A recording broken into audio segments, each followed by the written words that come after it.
All right, so welcome to this Yin class. I hope you enjoy it. It's a mild hip opener. Let's start with Waterfall as you lie on your back, grab your block. The block's going to go under your tailbone, your sacral area, not your lumbar spine, and your legs are going to go up in the air like waterfall. Your breath is deep. You're going to need to find the balance point that will allow your legs to go up. If you're at your home, you could probably put your legs up the wall or up the chair. Make sure you're breathing deep. This is a 2-minute experience. Interlace your fingers completely. Flip your palms away from you. Introduce yourself to the back of the hands. For the first minute, just breathe. Separate the feet far enough from each other so you can rotate the ankles in both directions. Spread the toes, point the toes, and crimp the toes. Make sure you're breathing deeply. Remember, running through the fingertips, finger joints, wrists, elbows, shoulders, and other areas of the body, your upper meridians, heart, lungs, small and large intestines, pericardium meridian, which corresponds to the heart, and the most important meridian in the body, the Sanjial meridian, which provides energy for all the other meridians. Timer has started, and you're just about 20 seconds away from this first part.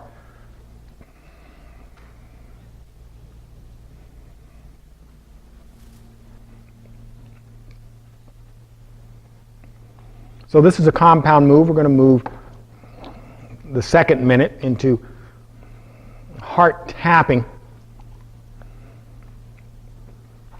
So now you can round the fingers. You can see my fingers round it this way. Find the sternum area and tap on the heart, or the thymus. The thymus area. Don't flatten your fingers. Try to round them. Okay, so this is good for the white blood cells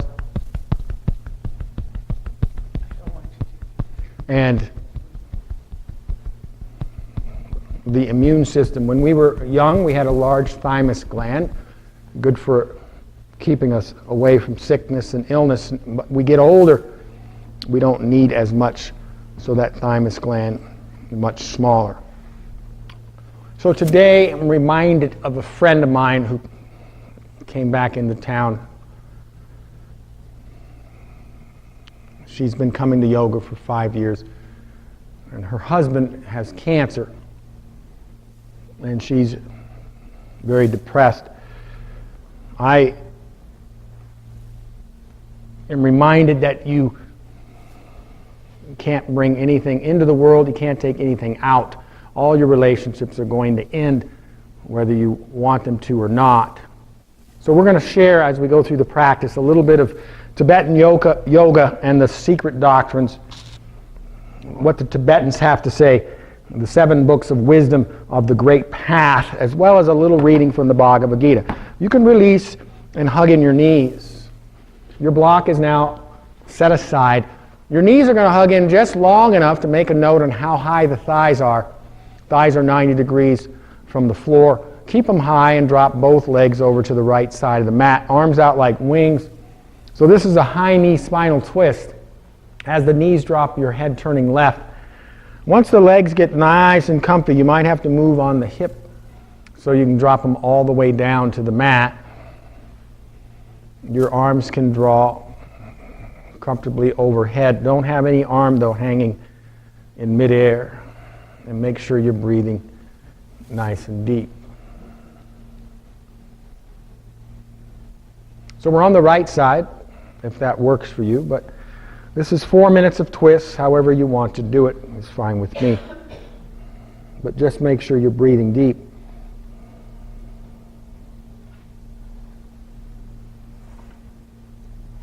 So yoga means union. It's a personal journey that you could take, discovering your true nature through meditation. I was having a discussion with someone a couple of months ago on their path, their spiritual journey. Now, yoga doesn't judge any path. Yoga says all paths are divine. Everyone has a spark of divinity. No one's broken. We're all going to be fine. We're eternal spirits. But you want to keep in mind, if in fact you are eternal, and all the masters, avatars, rishis, saints, seers have told us throughout history that that is in fact the case. Why don't we listen to them? Is where were you in your previous lifetime?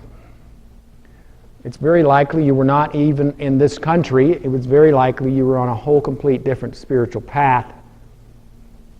And where are you going to be in your next lifetime? It's very likely you won't be in this country, and it's very likely you won't be on the spiritual path you're on now. So why are we so quick to judge? Yoga does not. Every path that you choose in any lifetime is just fine with yoga. But yoga does urge us to meditate, to discover your true nature so you can graduate from this planet. Let's find happy baby for 1 minute. Happy baby for 1 minute is a great way to open the hips and reset the spine back to equanimity. Knees are bent. Try to grab the outside of the feet, bottoms of the feet facing the ceiling. If you're unable to grab the outside of the feet, simply grab up near the calves or ankles. So these masters tell us when you find the kingdom within, when you find the pearl of great price, as Christ said, the kingdom of heaven is like a pearl of great price. When you find the pearl, sell everything you own and buy the pearl.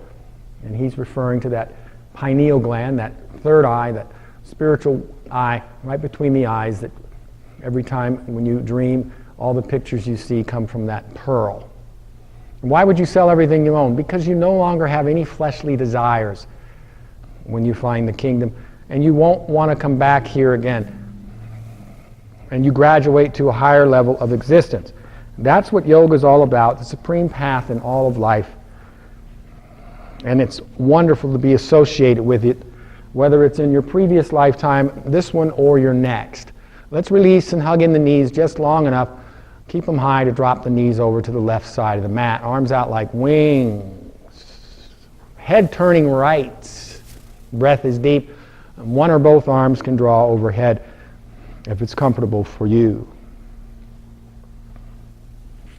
So this isn't all that exists.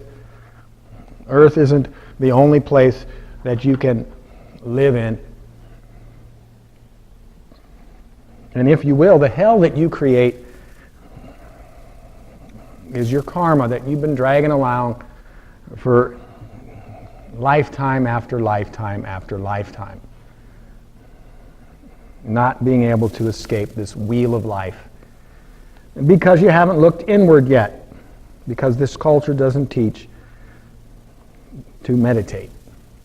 So we're in the 10th chapter of the Bhagavad Gita. We're reading from Yogananda. He entitles this chapter, The Infinite Manifestations of the Unmanifest Spirit.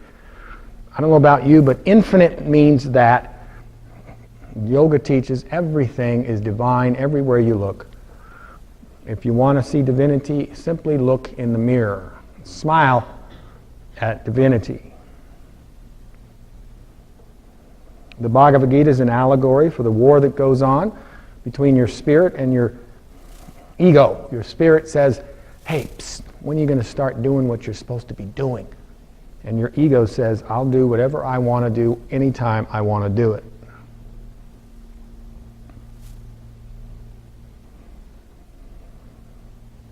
So the sloka today reads, I am the rod of the discipliners. I am the art of those who seek victory. I'm also the silence of all hidden things and the wisdom of all knowers. So if you want to make this short and sweet, God is everywhere, involved in everything. But we're going to take the first one to start from Yogananda, his commentary, I am the rod of the discipliners.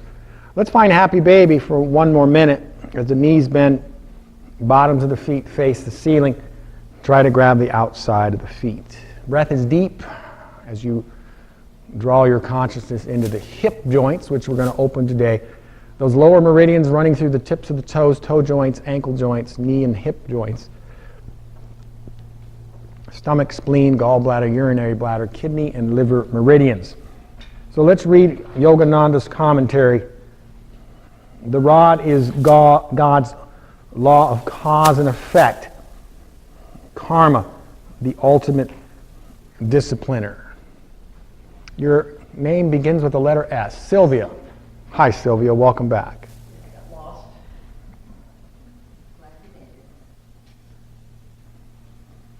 The errant man may escape the punishment of man-made laws, but karmic justice is appeasable only by right actions which earn rewards of merit and ultimate pardon. You can release from happy baby.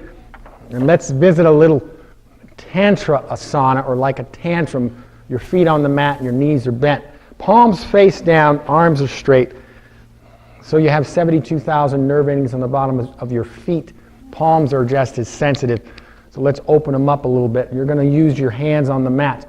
Let's lift your feet up one at a time, your hands up for 30 seconds. Slap on that mat. Up and down.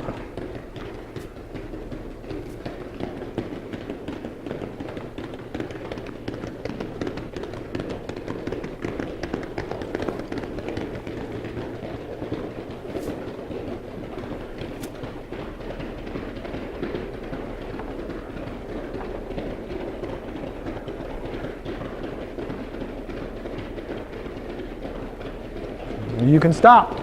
We'll take a 15-second rest, and then we'll return to Tantra asana for only 20 seconds this second time around. That was 30 seconds. The last time we'll do it for 10 seconds. Let's begin again. 20 seconds.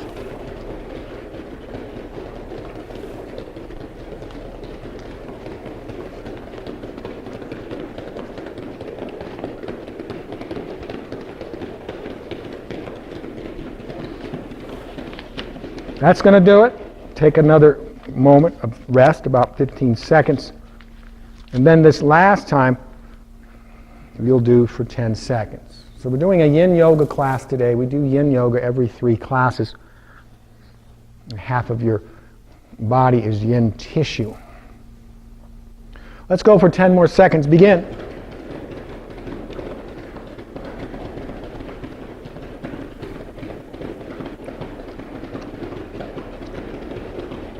All right, you can release, and let's make your way up to kneeling. Kneeling. So if you need more padding for your knees, you can fold up your mat, or I can grab more mats for you. This is only a minute and a half. This is modified camel. You have 2 choices, but I do want the toes curled so we can stimulate a little bit of the toe joints. Choice number 1 for a minute and a half, hands on the hips, maybe touching the thumbs together with the lumbar, lower back. Choice 2, you can bring the fingertips to the heels or the palms of the hands. But whatever you choose now, as you only will go for 1 minute and 30 seconds. Breath is deep, at least twice as deep as you normally breathe. In and out through the nose.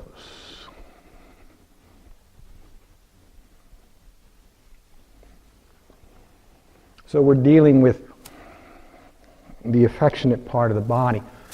Since half of your body is yin tissue, that half, the joints, the connective tissue between the joints, the ligaments, the fascia networks, the thick covering under the skin that we need to break through so we can go to a deeper pose. And even the bones are going to be stressed quite nicely.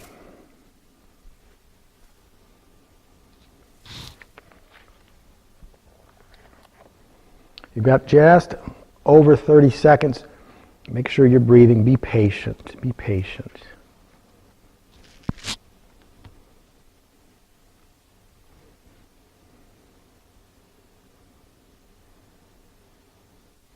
Twenty seconds.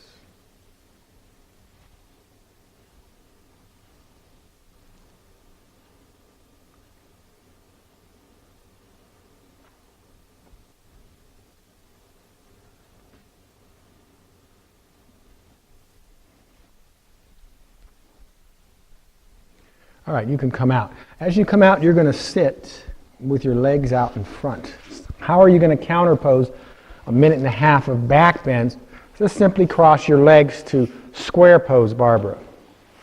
Now, when you get to your leg crossing, don't pull your feet too close to the groin. You want the feet separated so no heel or ankle is under a lower leg or thigh. So now my legs are able to drop to open up the hips. And that's our counter pose for 2 minutes. Tip your sit bones forward. Draw the hands right down in front and bring in the breath.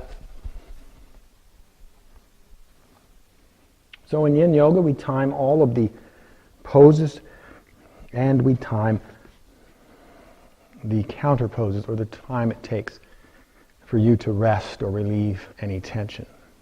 Make sure you're breathing nice and deep. So we're talking about karma. As you sow, so shall you reap. We mentioned, I am the rod of the discipliners. Who dishes out the karma, right? Now remember, there's also something called karma yoga, which Krishna tells Arjuna, you can't even begin to meditate unless you calm the mind first during your day-to-day activities. Because at the end of the day, if your mind is racing, you're not going to discover the kingdom within, the true nature of yourself. Now, karma yoga is do your work, go about your day, and never think about tomorrow. The universe will always give you exactly what you need, the exact time it's supposed to be given. Don't worry about it, right? And in many ways, Christ even talked about karma when he mentioned, don't think about what you're going to wear or what you're going to eat. Don't get nervous about tomorrow. It will take care of itself. But seek first the kingdom of the heaven and all these things will be provided. That's a perfect, if you want to read that scripture, a perfect example of karma yoga. But we're reading about karma. As you sow, so shall you reap. If you're anxious and nervous all the time, you're sowing seeds of anxiousness, then that's what you're going to get.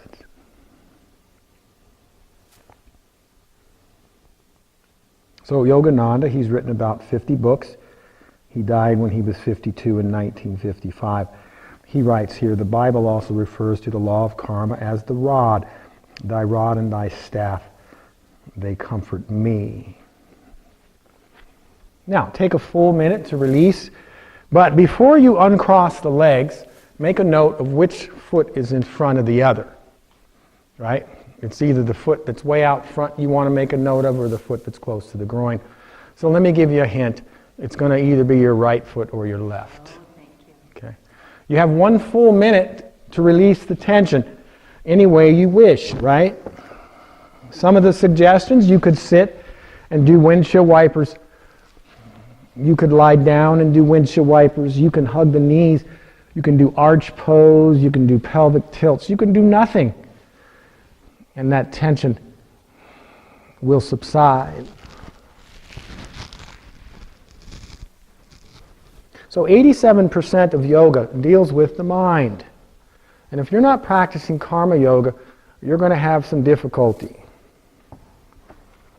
And I don't teach 13% of yoga. I'm always going to be talking about the mind. I'm going to be always talking about meditation. If you're watching this video and you just want 13% of yoga, go somewhere else.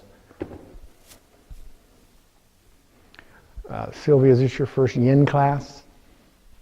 Very good. So I'm going to sprinkle in what the benefits of Yin are for you by the end of class. You'll know why we do it every 3 classes. Does anybody know what's next?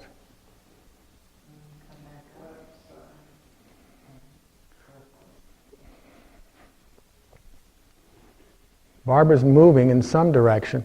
We're coming up to kneeling. Modified camel first for a minute and a half, remember?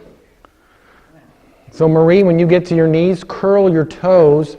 When the toes are curled, lift your trunk up. No hands on the mat. You have 2 choices, remember. Hands on the hips for a 1 minute and 30-second back bend, or you can drop the fingertips to the heels.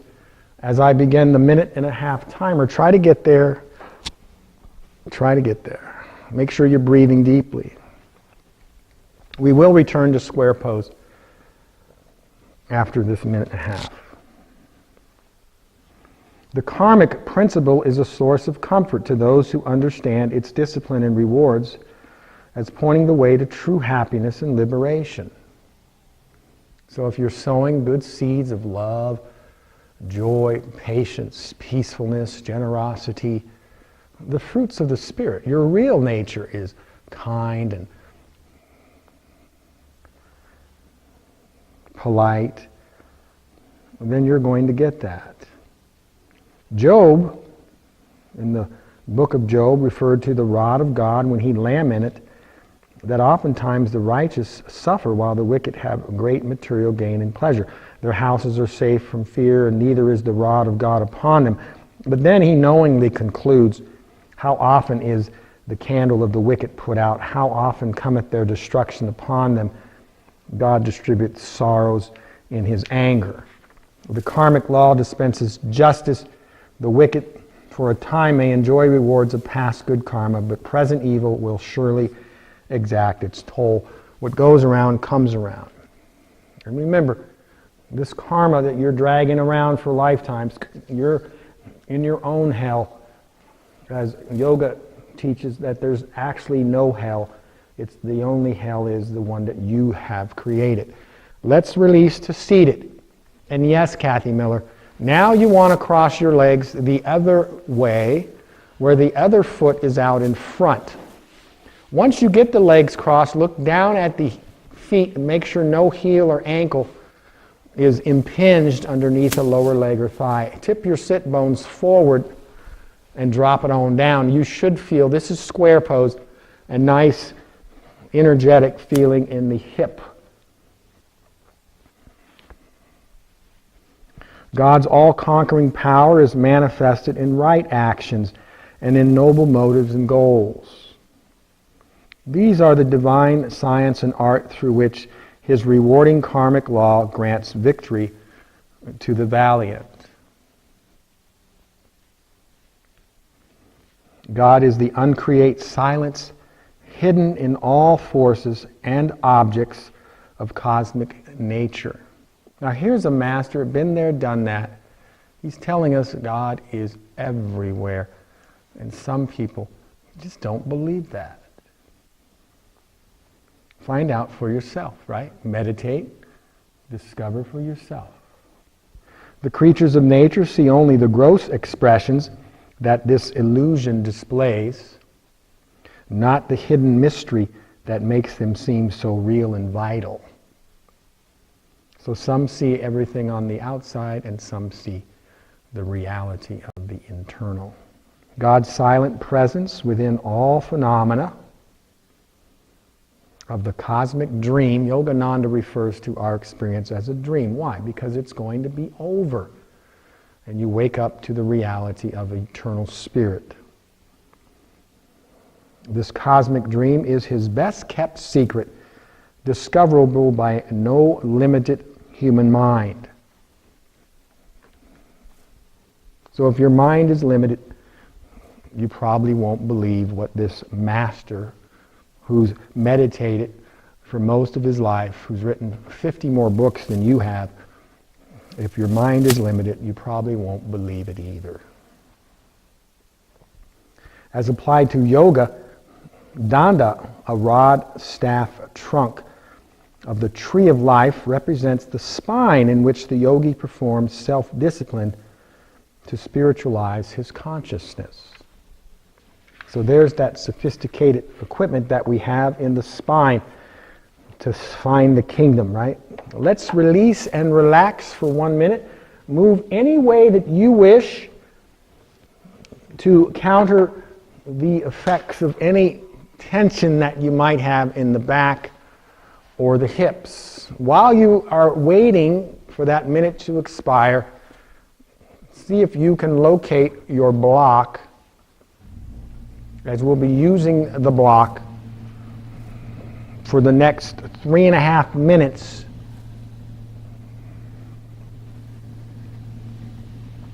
On each hip, Kathy McDaniel. But you still have about 30 seconds of rest.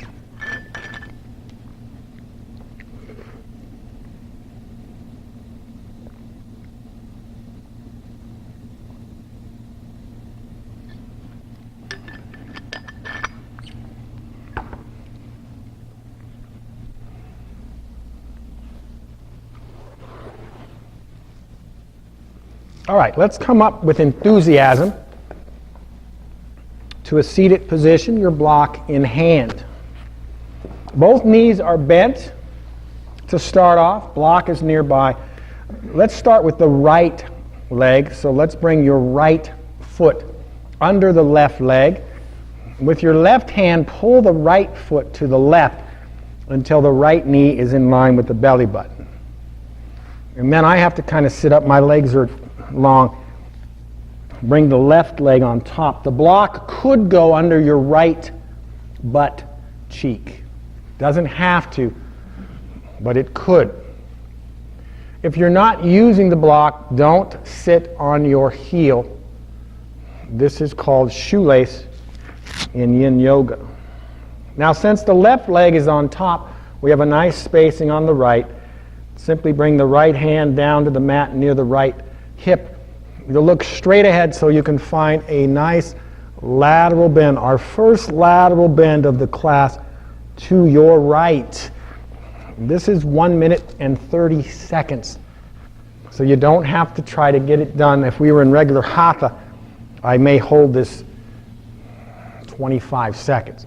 So you have plenty of time to let that right arm bend, plenty of time to let that shoulder drop, and try to kiss your ear up against the shoulder so you can get some fluidity to that neck. Make sure you're breathing deeply. So yogis want self-discipline to spiritualize the consciousness. Yogis are after the supreme goal in life. The thing about meditation, though, is any religion, anyone on the planet can meditate. It doesn't separate from anybody. And they say if everyone meditated, we would realize the divinity, the indivisible divine unity of all life, and we wouldn't have any problems. This verse, therefore, commends pranayama, the yoga technique of life control. Pranayama, the fourth branch of yoga, is breath control, breathing techniques, as the most effective mode of disciplining the wayward senses, the restless mind, and the misguided will, that they be turned toward God. Through this art or practice of scientific yoga, the yogi becomes victorious. Now, as you can see, Marie here, should you come back up, she's simply going to drop both hands right down in front. Now you can bring some weight to bear on that left hip. 2 minutes. The thing about this pose is that you can put a little bit of weight or a lot. If you're putting too much, then you can always back off. Finishing up. When his body, consciousness, and thoughts are stilled, he finds within him, in that silence, the unimaginable bliss of God. Now again, Yogananda, been there, done that. He's telling us there's an unimaginable bliss of God waiting for you in silence. We've been told this throughout history. Why doesn't anybody believe it? He becomes a true knower, one with the eternal wisdom. So when Christ said, I and my Father are one, that's what he's talking about. You can discover that in a meditative state, or maybe you'll just believe it in the physical realm, which is a good start to a yoga path.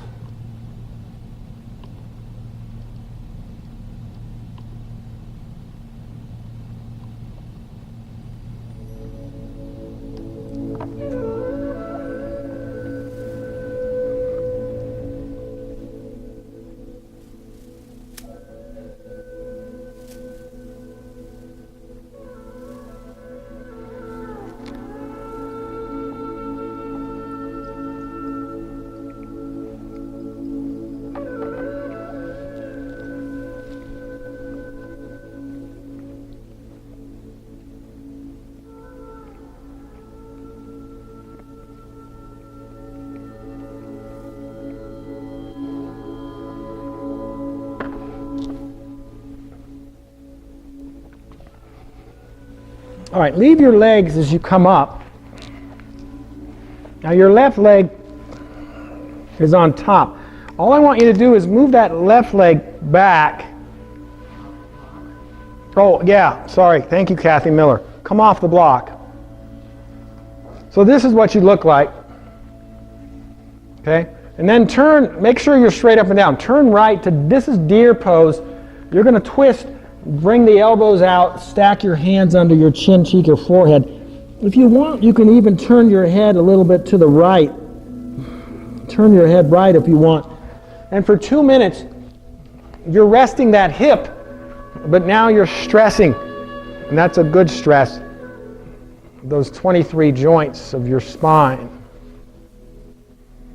Make sure you're breathing deeply.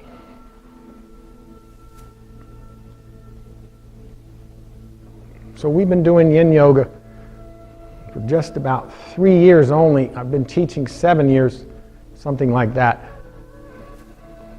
I wasn't familiar with it. My colleagues mentioned it. We tried it. Everyone loved it.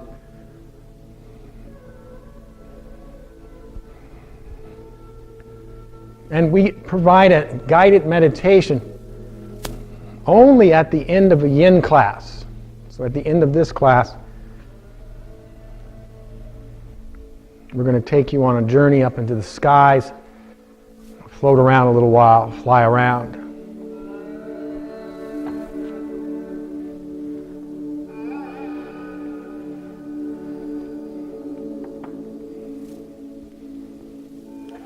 We're dealing with the physical and the physiological body a lot in Yin. Acupressure is a good benefit of Yin Yoga. This twist you're doing, deer pose, is a good example. As you hold a pose for a length of time, you pressurize other areas of the body because you're cutting off energy and blood flow. That helps remove toxicities in the body.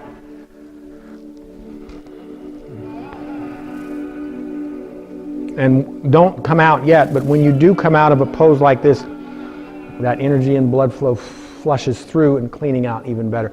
But emotional toxins can build up in the body.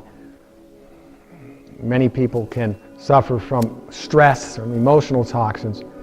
And Yin Yoga is a great way to get rid of that. That's going to do it. You can release. You have only 1 minute, Sylvia, to release any tension that you have in your body. You can move any way that you wish to move. And we'll do it all over on the other side, Jan.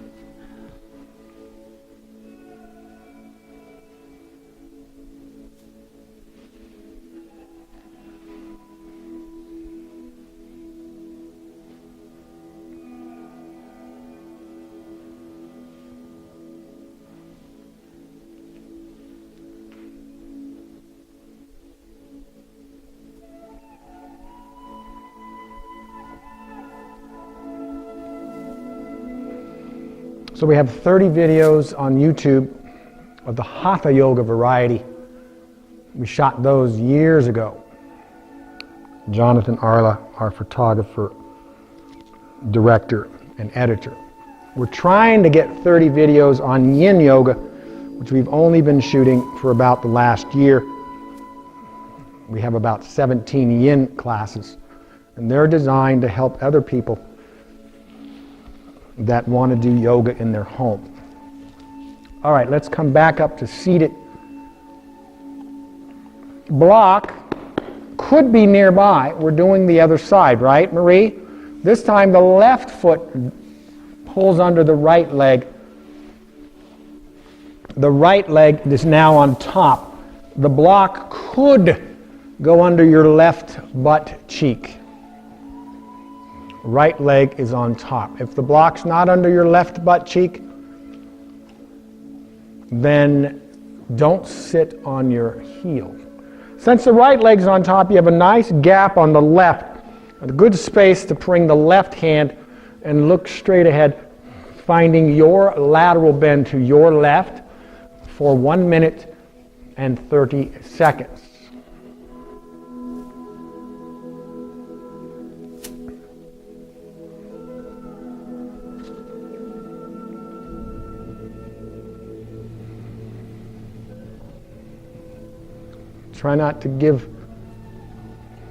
try to give affection, I should say, to the neck as that ear drops toward the shoulder.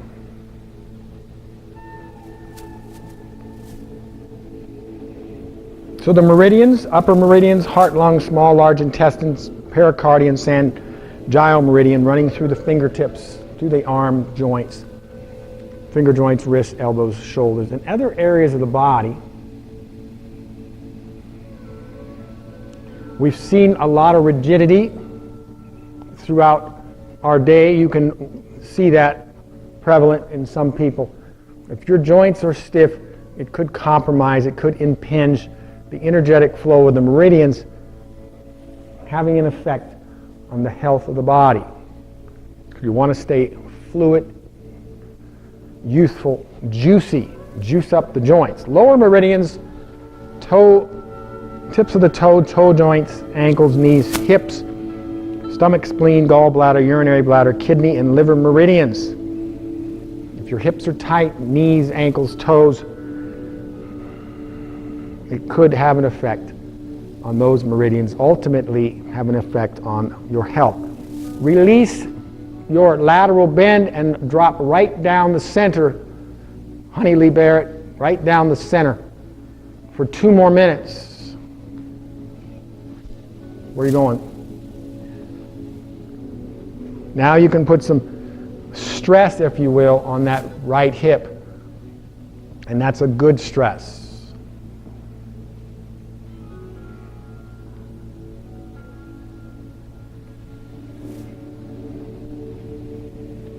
So I mentioned to you a friend and snowbird who comes into town. Her husband has cancer, and it got me thinking. We come into the world with nothing, we leave with nothing. Everything that you own is going to be gone when you die. All your relationships are going to end. Yoga is in agreement with the Tibetan principles of the great path.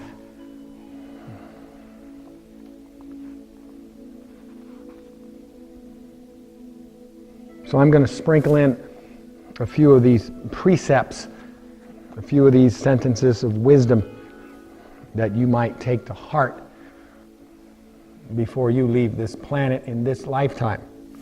The supreme path of discipleships, the precepts of the gurus, guru meaning teacher, let him who desireth deliverance from the fearful and difficult to traverse sea of successive existences, that would mean living and dying in many lifetimes, by means of the precepts taught by the inspired sages, render due homage to these teachers, whose glory is immaculate, whose virtues are as inexhaustible as the ocean, and whose infinite benevolence embrace all beings, past, present, future, throughout the whole universe.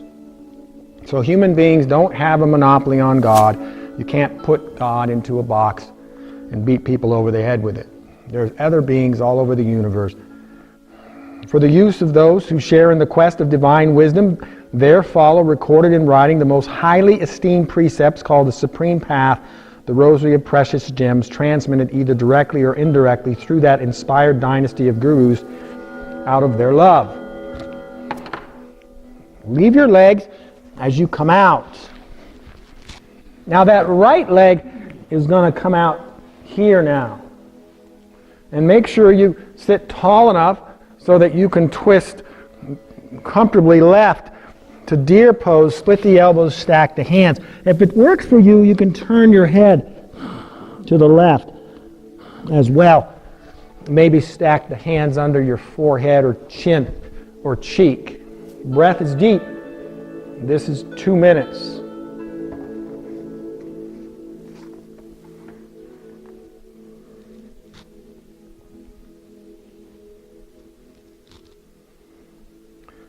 The devotee seeking liberation should first meditate upon these things which are causes of regret.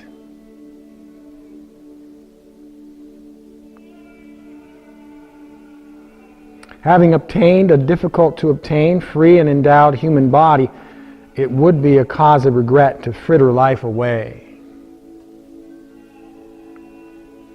Having obtained this pure and difficult to obtain, free and endowed human body, it would be a cause of regret to die an irreligious and worldly man. This human life in the Kali Yuga, age of darkness, being so brief and uncertain, it would be a cause of regret to spend it in worldly aims and pursuits. So this Kali Yuga age we're living in, the fourth age, according to yoga, is 400,000 years long. So it's very likely you'll be in another lifetime.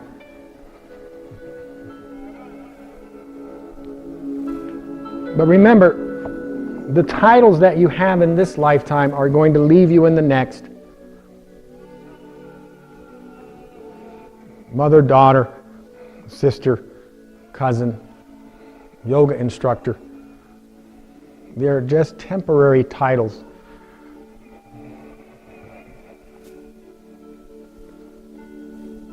Make sure you're breathing nice and deep.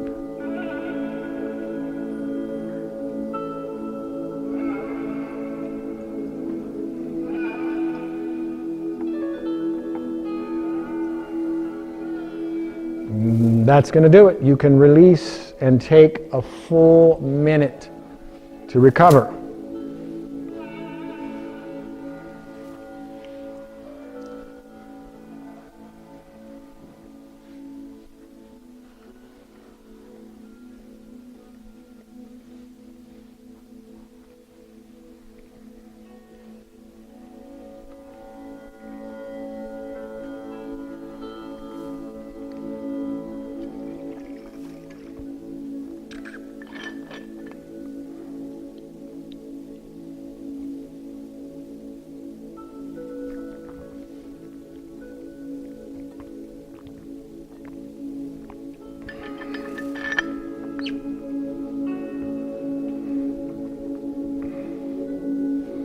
So we're going to move into another sequence where we'll sprinkle in some back bends.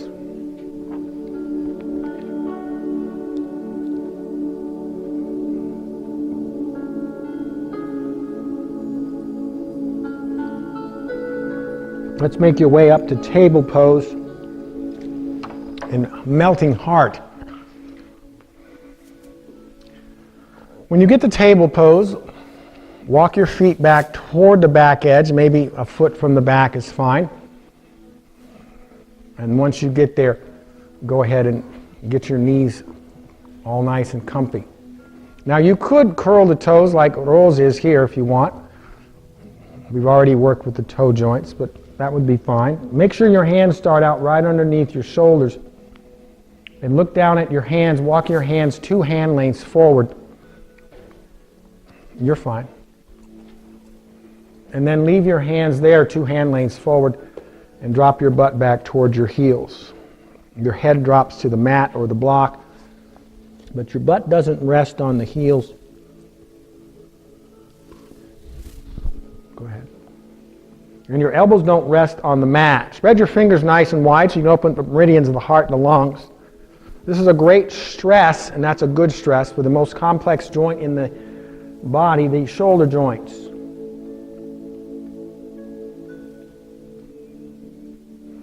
This is called melting heart. Each time you exhale, your heart can melt. Your toes can be curled or not, depending on how comfortable they are for you. This is also wonderful for the upper back. As you can see in your rounds, from time to time you'll see a little dowager's hump where you got a little leaning forward, denying circulation, respiration to that heart, which can put you in cardiovascular category. So this is a opposing move, right? Opening up, as many Americans are always leaning forward, driving in their cars, working in their desk, laying on their couch. This is only 2 minutes. You have another minute to go.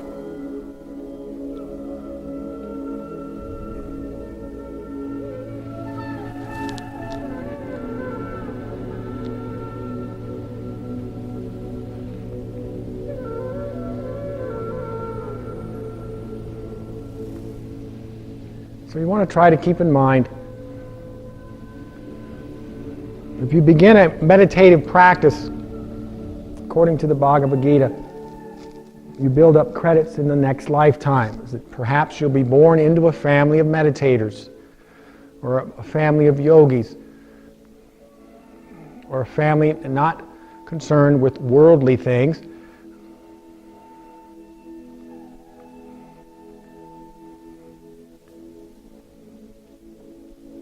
And your next life will be more relaxing, more calm, more peaceful, and all the other fruits of the Spirit.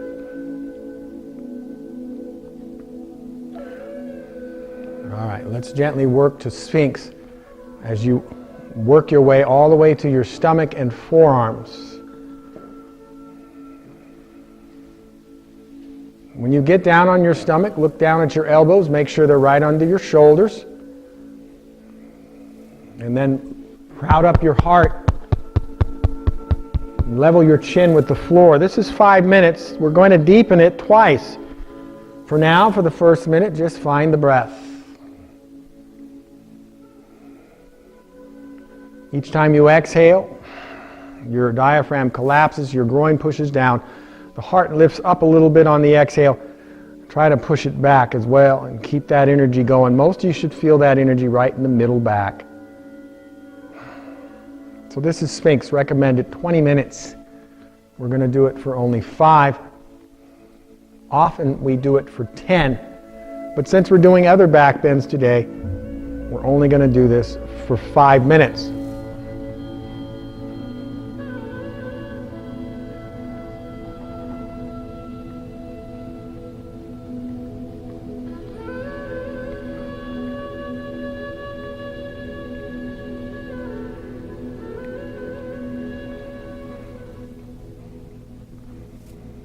Okay, so now for the next minute, open your eyes and look up to the ceiling. 1 minute, I'm timing it. So hang in there. This is deeper than before. Eyes are open to strengthen the optical nerves, as we very rarely look up with so much force. It's good for the eyes, good for the optical nerves. You're still breathing deep.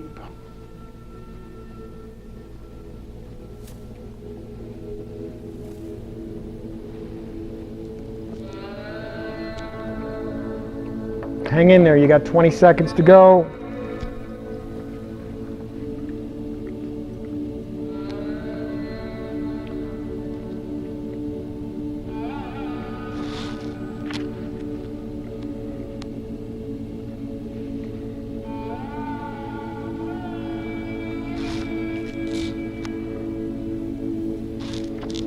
Now, droop your head and rest your neck for 40 seconds. So from the Tibetan secret doctrines, one must know all visible phenomena being illusory and unreal. So all the material plane is temporary, not considered real. The reality is the eternal spirit. One must know that the body and speech, being compounded for the 4 elements, are transitory. One must know that attachment to worldly things maketh material prosperity inferior to spiritual progress. One must know that no existing thing has an independent existence. One must know that all things are interdependent. We're all one. Let's bring the head back up. We've got 1 minute to reestablish Sphinx. So your breath comes back in. When we get to that last minute, I'm going to deepen it one more time, where you'll push to Cobra. Now Cobra, you remember, you're going to attempt to straighten the arms when I cue you, and keep them straight while you look up to the ceiling with deep breathing. If you're not able to push your arms to straight from where your hands are currently, simply move your fingertips forward a couple of inches. In that last 30 seconds, we're going to ask you to bend the knees for swan.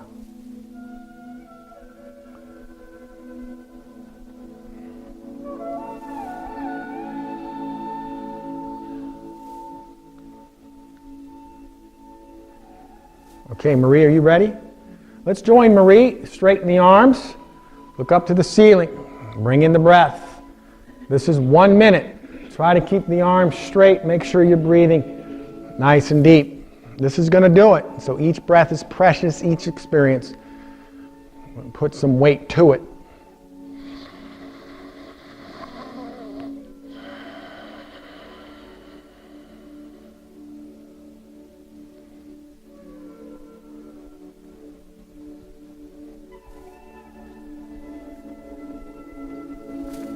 $30 to go. Now try to keep your arms straight and bend your knees.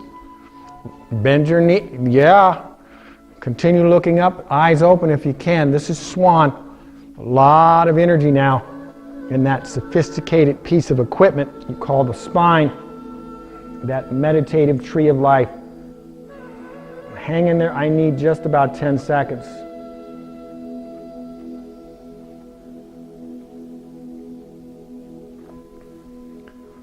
Gently draw your forearms back to the mat. Straighten your legs. Droop your head. Soften the 70 muscles of the face. When you're ready, you can make your way all the way down to your mat. That's going to do it. Take a few moments to release some tension.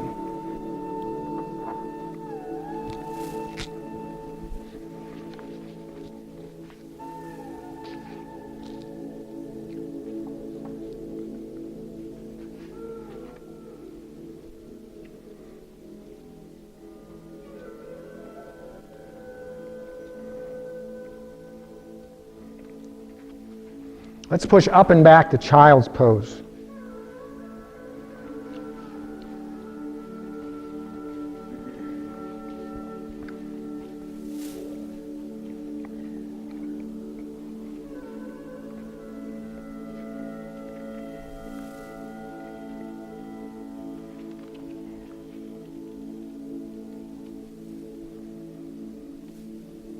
Ten things to be practiced. One should acquire practical knowledge of the path by treading it and not be as the multitude who profess but do not practice.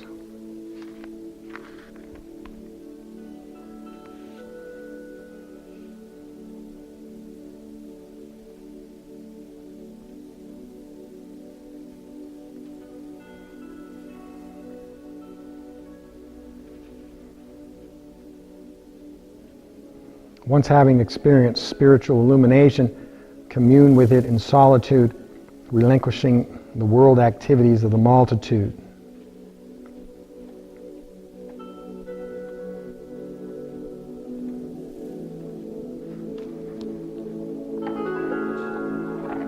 All right, let's make your way up to table pose again.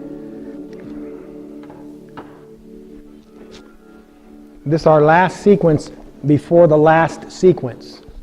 Now, what's that, Kathy Miller? Okay. Slide your right knee all the way up between the hands and scoot the right foot to the left about 3 or 4 inches. Walk the left leg back using the top of the left foot. And for the first minute, Kathy McDaniel, try to stimulate those finger joints coming up to your fingertips, proud up the heart. Drop the groin down and look up to the ceiling. So this is high flying swan. We're visiting the back bend again.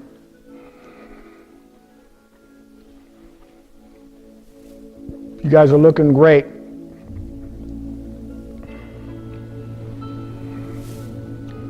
Just be patient. Still got about 15 minutes left of class, maybe a little less.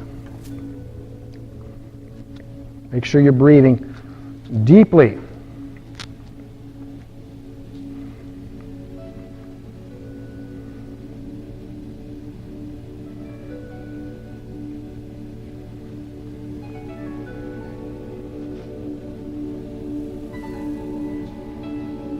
Ten seconds.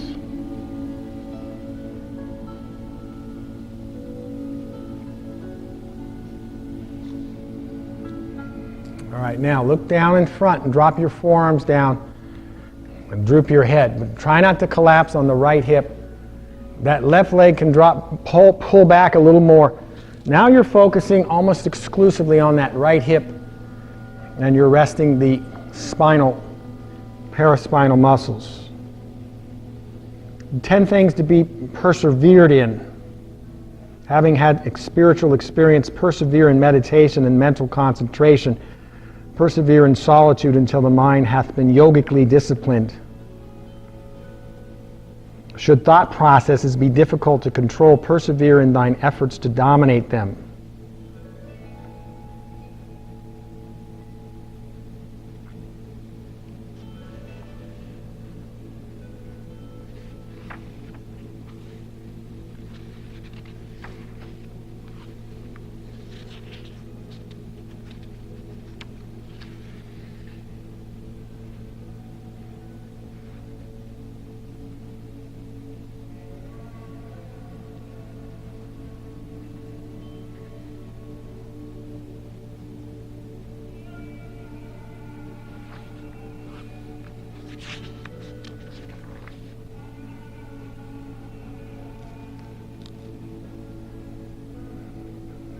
Ten useless things. Seeing that when we die we must depart empty-handed, and on the morrow, after our death, our corpse is expelled from our own house. It's useless to labor and to suffer privations in order to make for oneself a home in this world.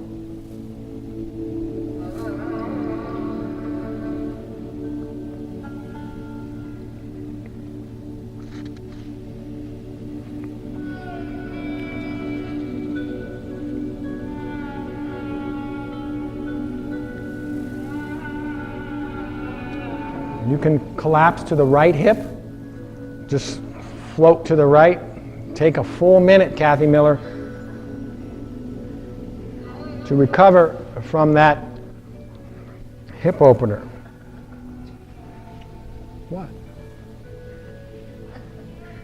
It was a good stretch. That was 3 minutes total. Minute and a half was a minute. I'm sorry, it was up on back bending. 2 minutes were down on forearms. There's good news. You only have 3 more minutes on the other hip. You gonna make it the next 8 minutes, Marie? I think you'll make it.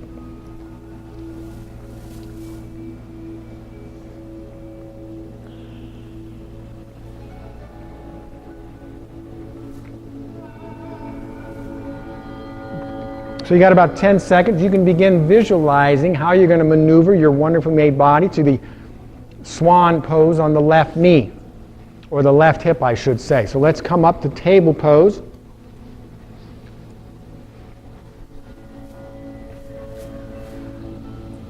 Slide your left knee all the way up between the hands.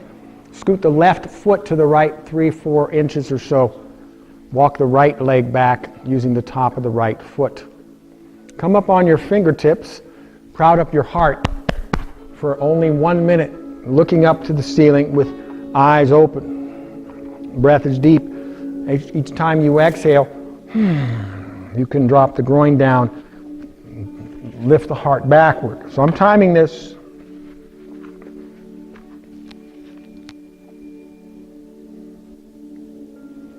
So this one is very rigid. Seeing that when we die we must go on our way alone, without kinfolk or friends, it's useless to have devoted time, which ought to have been dedicated to winning of enlightenment, to their humoring, obliging, or in showering loving affection upon them.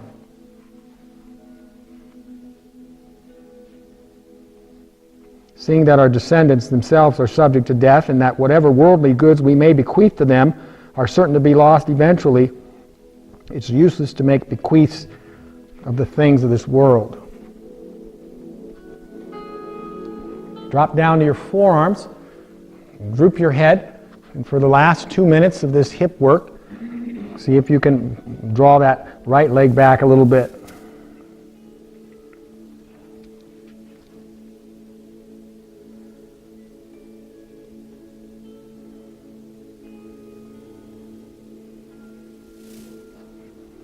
seeing that all existing and apparent phenomena are ever transient, changing and unstable, and more especially that the worldly life affordeth neither reality nor permanent gain, it's useless to have devoted oneself to the profitless doings of this world rather than to the seeking of divine wisdom.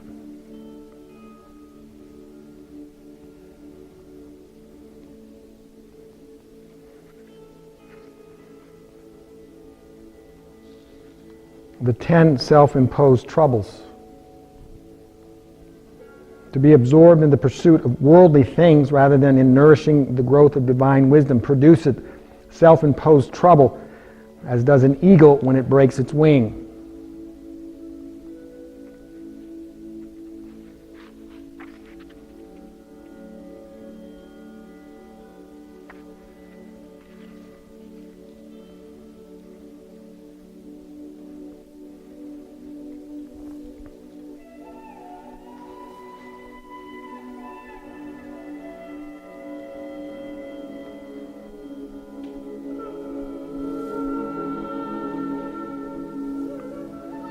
Ten necessary things. The next necessary thing is perseverance so great that one regretteth not losing of one's life in the quest for enlightenment, like that of a husbandman who tilleth his fields and regretteth not tilling even though he die on the morrow.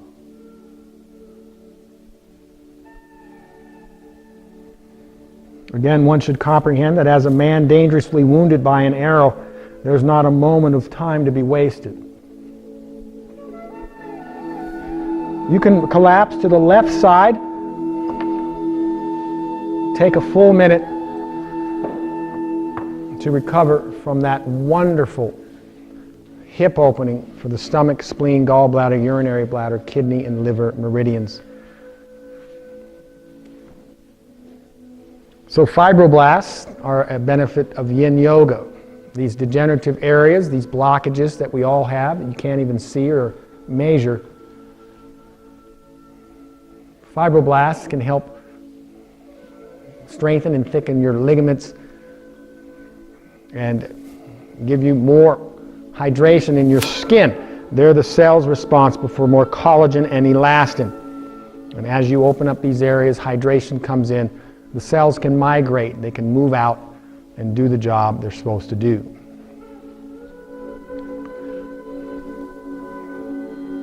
All right, so we have 4 minutes left of class.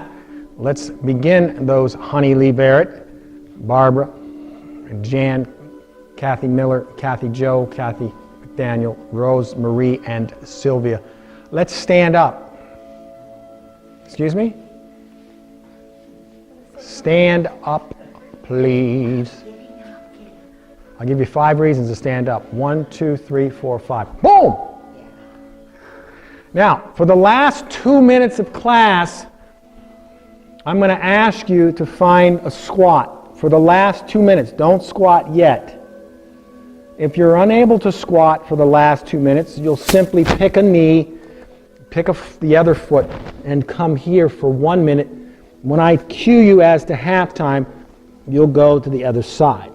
Before we get to squatting, let's dangle for 2 minutes. Bend the knees, bring the feet out a little wider, grab opposite elbows, and release right down the center. So this is the end of the class. Dangling has its benefits. Inversion to that crown chakra, that pineal gland. Good for that pearl of great price, that third eye. But also we're resetting the spine.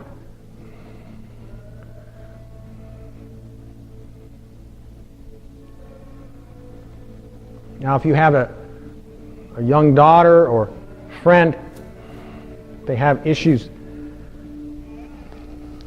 they can dangle and squat, if they have any pain.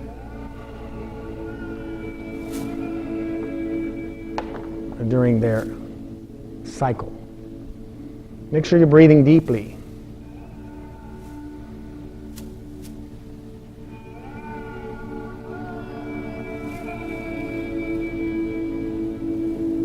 We have 1 minute. Hang in there.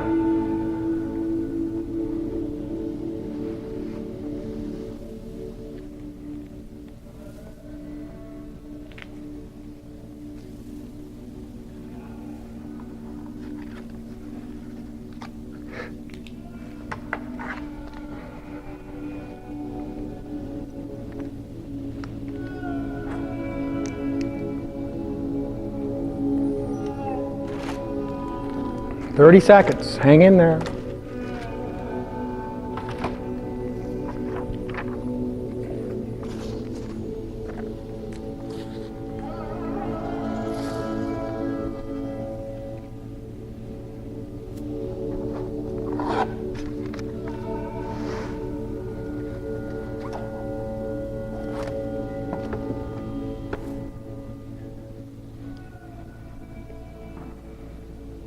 All right, find your squat now.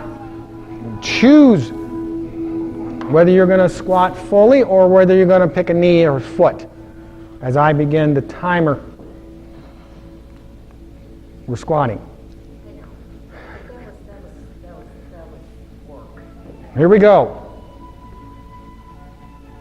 Okay, you can set that back knee down, McDaniel.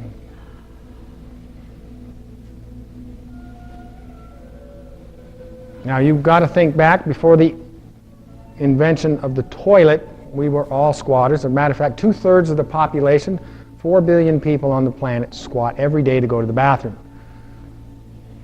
4 billion people. If squatting is uncomfortable for you, our author, Bernie Clark, from our Yin book, says you should do it more often. However, we're living longer, right? Things wear out. So it's not a big deal. Do what you can do. There's no ego in yoga.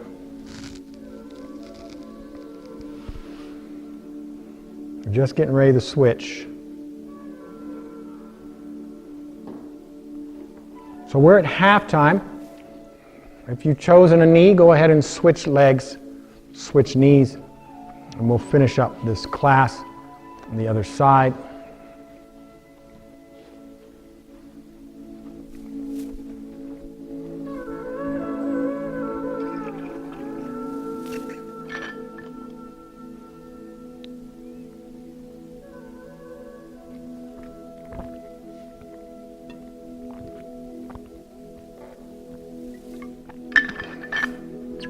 Thirty seconds.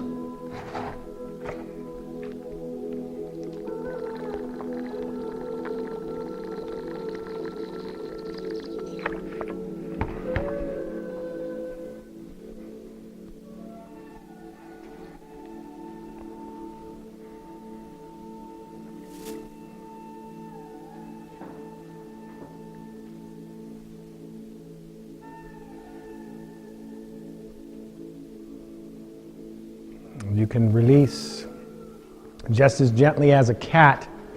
Place your butt upon the mat. Class is over. I'm going to give you a full minute to recover. Try and make your way to the second most important pose in all of yoga, your final 5 minutes of rest. Eyes will shut, no more deep breathing. When that minute expires, I'm going to start you on a journey into our guided meditation, where we'll fly you around in the air for a little bit.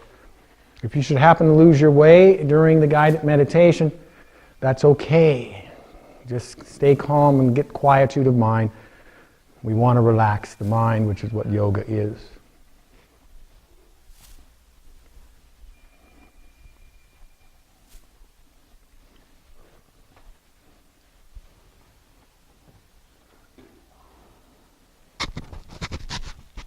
That second most important pose is that last 5 minutes of rest.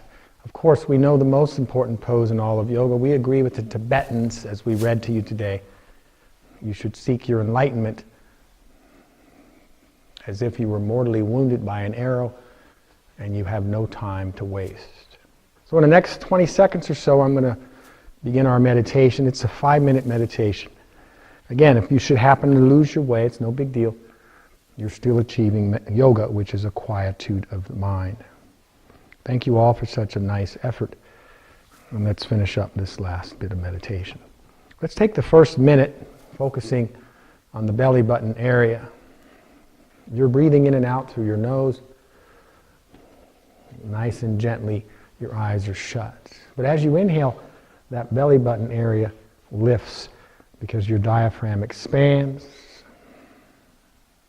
As you exhale, that belly button area drops because your diaphragm contracts. Just take a minute here following the rise and the fall of that belly button area.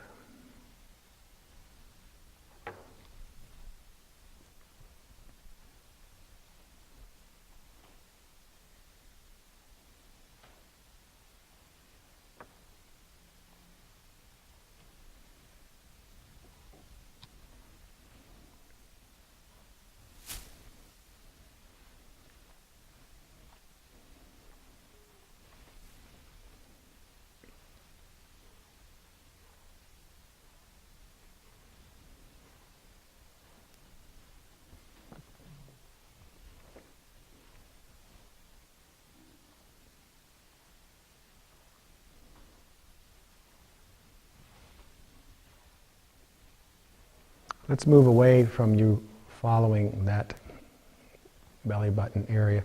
No more watching, observing that area rise and fall. Let's move into our meditation. Feel your body becoming light, so light it begins to float up off of the mat. Begin to soar into the sky where it is warm and beautiful. The sky is blue and full of white, puffy clouds. Birds are singing. And the sunshine is warm and golden.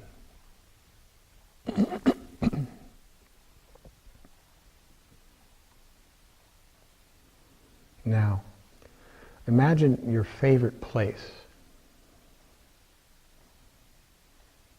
Take a moment to imagine that place. Imagine what it looks like. Imagine what it smells like. Are there any other people there, or are you by yourself?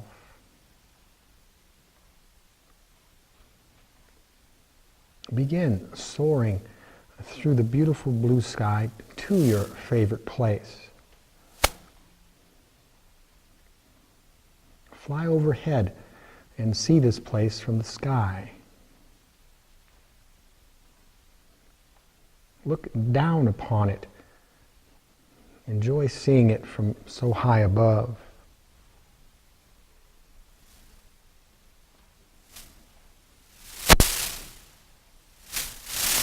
Now fly past your favorite place and see a rainbow in the distance. Begin to soar through the sky toward the rainbow. The rainbow is beautiful, full of so many colors, so bright and playful.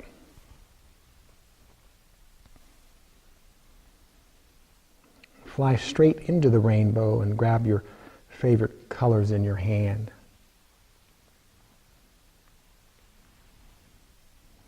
Continue to soar through the sky, finding a colorful kite flying nearby. Chase the kite and follow it as it travels on its own path through the sky. Allow the kite to continue on its way as you continue on your way.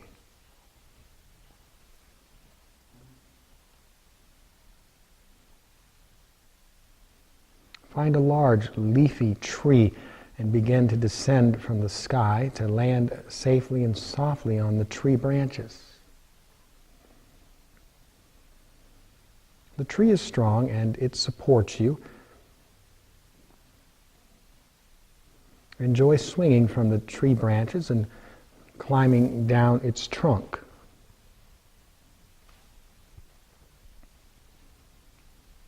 The grass at the base of the tree is green and soft. It's a nice, restful place. The tree offers good shade, and the grass offers comfort. Lie down on the grass and relax under the shade of the tree.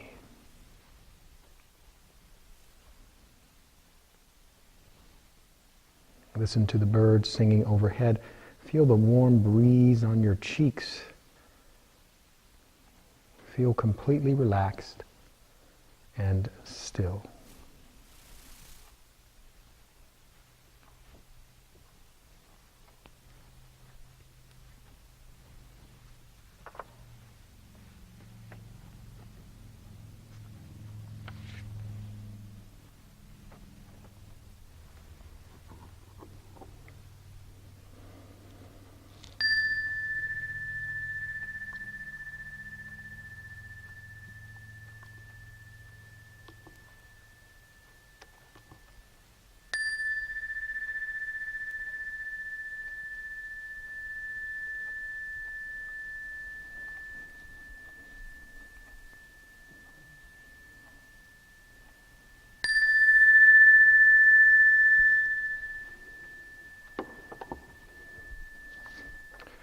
As you find your way back into this dream, this movie production that you're in for a short time. See if you can gracefully make your way up to a comfortable seated position. So that wasn't too bad, huh? Yeah, I like that class. Had a lot of variety. If you'd like, you can draw your hands to the heart center. Thank you all for coming out for your terrific, pleasant yin class, sharing it with me and with each other. Today's closing from Euripides. He died in 406 BC at the age of 74 from Greece. He's referring to meditation. The fountains of sacred rivers flow upwards, right? When you meditate, that consciousness flowing up the spine, out the 1,000-petaled crown chakra. I hope your weekend is of superior quality. Namaste.